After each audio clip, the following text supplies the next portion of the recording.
जवाहर नवोदय विद्यालय यानी JNV इस देश का जाना माना सर्वोच्च शिक्षण संस्थान है। आप ये कह सकते हैं कि इस देश में जहाँ कहीं भी सबसे ऊंचे दर्जे की शिक्षा दी जाती है उनमें से एक है जवाहर नवोदय विद्यालय। नवोदय में एडमिशन कैसे होता है, पढ़ाई कैसी होती है, फीस कितनी लगती है और यहाँ के क्या क्या रूल्स एंड रेगुलेशंस हैं, इस पूरी वीडियो में हम इन सब के बारे में विस्तार से चर्चा करने वाले हैं। नवोदय में एडमिशन्स को लेकर के आपके सारे डाउट्स क्लियर हो जाएंगे। नवोदय में पढ़ाई का माध्यम क्या है, इंग्लिश मीडियम है या फिर हिंदी मीडियम, पढ़ाई के साथ साथ और कौन सी सुविधाएं उपलब्ध हैं, नवोदय में हॉस्टल और खाने का क्या हिसाब किताब है, इन सब की जानकारी आपको इस वीडियो में मिलने वाली है। कोई भी जानकारी आपसे मिस न हो, इसके लिए ये ज़रूरी है कि आप इस वीडियो को लास्ट तक देखें। राष्ट्रीय शिक्षा नीति 1986 के अंतर्गत देश भर में जवाहर नवोदय विद्यालयों का गठन किया गया। योजना यह थी कि हर जिले में एक एक नवोदय विद्यालय का निर्माण किया जाएगा। आज पूरे देश में 661 नवोदय विद्यालय बनाए जा चुके हैं। अगर हम बात करें नवोदय विद्यालय में एडमिशन की, तो हर नवोदय विद्यालय में हर साल 80 बच्चों का चयन होता है क्लास 6 के लिए। यहाँ मैं एक बात बताना ज़रूरी समझता हूँ कि नवोदय में एडमिशन सिर्फ क्लास 6 में नहीं होता है, बल्कि 9th और 11th क्लास में भी एडमिशन होता है। लेकिन ये सिर्फ तभी होता है जब कुछ सीटें खाली बच जाती हैं, यानी कि 80 सीटें ही होती हैं पूरी। लेकिन अगर कोई विद्यार्थी किसी वजह से विद्यालय छोड़ देता है तो उसकी जगह नए बच्चों को लिया जाता है 9th और 11th क्लास में। 9th क्लास में सिलेक्शन के लिए टेस्ट लिया जाता है और 11th क्लास में सिलेक्शन के लिए क्लास 10th का रिजल्ट देखा जाता है और इसी के बेसिस पे 11th क्लास में चयन होता है। 6वीं क्लास में एडमिशन हर साल JNVST यानी जवाहर नवोदय विद्यालय सिलेक्शन टेस्ट के माध्यम से होता है। इस टेस्ट के लिए आपको ऑनलाइन फॉर्म भरना होता है। बात करते हैं इस परीक्षा के लिए योग्यता क्या होनी चाहिए।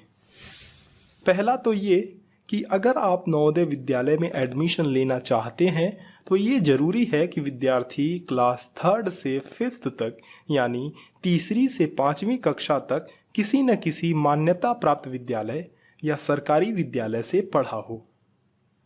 इस फॉर्म को वही विद्यार्थी भर सकते हैं जिनकी उम्र 8 से 12 वर्ष के बीच होती है और किसी भी हाल में कोई भी विद्यार्थी दूसरी बार परीक्षा नहीं देने पाएगा अगर वह पहली बार परीक्षा में फेल होता है तो। जिन 80 बच्चों का सिलेक्शन नवोदय विद्यालय में होता है इस परीक्षा के तहत, उनमें कुछ रिजर्वेशन यानी आरक्षण भी प्रदान किए गए हैं। पहला ये कि इन 80 सीटों में से 75% यानी कि 60 सीटें ग्रामीण क्षेत्र के विद्यार्थियों द्वारा भरी जाएंगी। दूसरा ये कि SC और ST कैटेगरी से बिलोंग करने वाले छात्रों को कुल मिलाकर उस जिले में उनकी आबादी के आधार पर मैक्सिमम 50% तक का आरक्षण मिल सकता है, लेकिन कम से कम SC को 15% और ST को 7.5% का आरक्षण तो मिलता ही मिलता है। इसमें ध्यान देने वाली बात यह है कि कुल सीटों का 1/3 भाग यानी कि लगभग 27 सीटें लड़कियों द्वारा भरी जाती हैं और 3 सीटें दिव्यांगों के लिए आरक्षित होती हैं। अभी तक हमने एडमिशन को लेकर के बहुत ही बेसिक बातें समझी हैं। अब समझते हैं नवोदय विद्यालय में पढ़ाई के स्वरूप को। नवोदय विद्यालयों की स्थापना ही 3 भाषा के कॉन्सेप्ट को लेकर की गई है। यहाँ पर 3 भाषा कहने का मतलब है कि पहला क्षेत्रीय भाषा, दूसरा हिंदी और तीसरा इंग्लिश।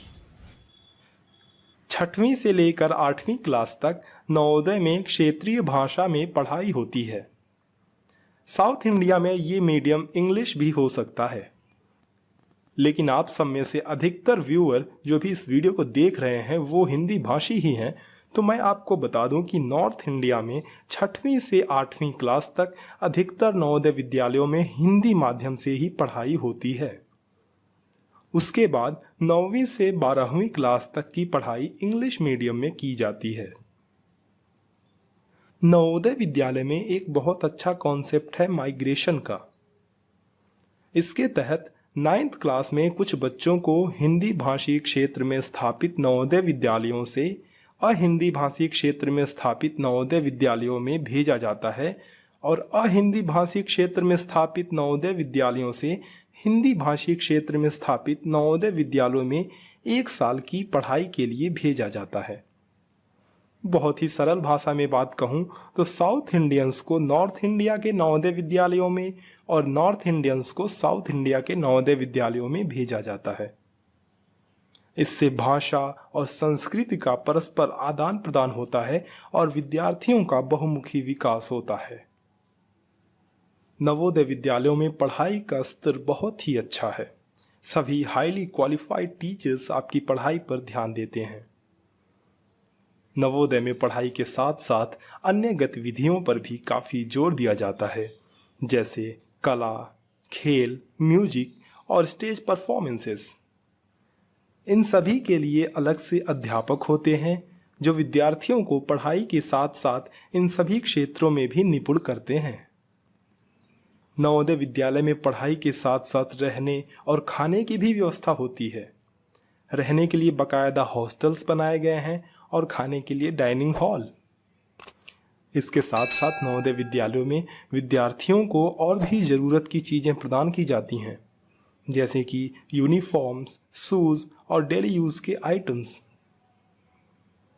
नवोदय का पूरा कैंपस 25 से 30 एकड़ में फैला होता है और एक विद्यार्थी को बिना किसी हाउस मास्टर या फिर प्रिंसिपल और वाइस प्रिंसिपल की इजाज़त के बिना बाहर जाने की अनुमति नहीं होती है। अब आते हैं सबसे ज़रूरी मुद्दे पर कि नवोदय विद्यालयों में फ़ीस कितनी लगती है। इस बारे में बहुत लोगों को कन्फ्यूजन होता है। मैं आपको पहले ही क्लियर कर दूं कि लड़कियों की कोई भी फ़ीस, किसी भी तरह की फ़ीस नवोदय में नहीं लगती है और ऐसे विद्यार्थी जो SC और ST कैटेगरी से बिलोंग करते हैं उनकी भी फीस नवोदय में नहीं लगती है। बाकी बचे जनरल और OBC कैटेगरी के लड़के, इनमें से भी जिनकी फैमिली गरीबी रेखा से नीचे जीवन यापन करती है उनकी फीस नहीं लगती, तथा बाकियों का 600 रुपये प्रति माह फीस लगता है और जिनके गार्जियन सरकारी नौकरी में हैं उनकी फीस लगती है 1500 रुपये प्रति महीने। ध्यान रखें कि ये फीस आपको देनी होती है सिर्फ 9th से 12th क्लास तक, यानी 8वीं क्लास तक नवोदय विद्यालय में किसी भी प्रकार का कोई भी फीस नहीं लगता है। इस वीडियो में हमने नवोदय विद्यालय के बारे में काफ़ी सारी जानकारी इकट्ठा की है। नवोदय विद्यालय क्या है, कितने लोगों का सिलेक्शन होता है, कितनी फीस लगती है और क्या क्या फैसिलिटीज़ उपलब्ध हैं, इन सभी के बारे में। कुछ ऐसे टॉपिक्स जिन्हें विस्तार से बताने की ज़रूरत है, जैसे नवोदय विद्यालय का फॉर्म कैसे भरा जाता है, नवोदय में सिलेक्शन होने के बाद कौन कौन से डॉक्यूमेंट्स लगते हैं और नवोदय विद्यालय में सिलेक्शन के लिए पूरा प्रोसीजर क्या है। इन सब बातों को हम अपने आगे आने वाले वीडियोज़ में विस्तार से कवर करने वाले हैं। इसकी जानकारी आपको मिलते हैं आपसे अगली वीडियो में कुछ इसी तरह की रोचक जानकारियों के साथ। तब तक के लिए अलविदा, धन्यवाद।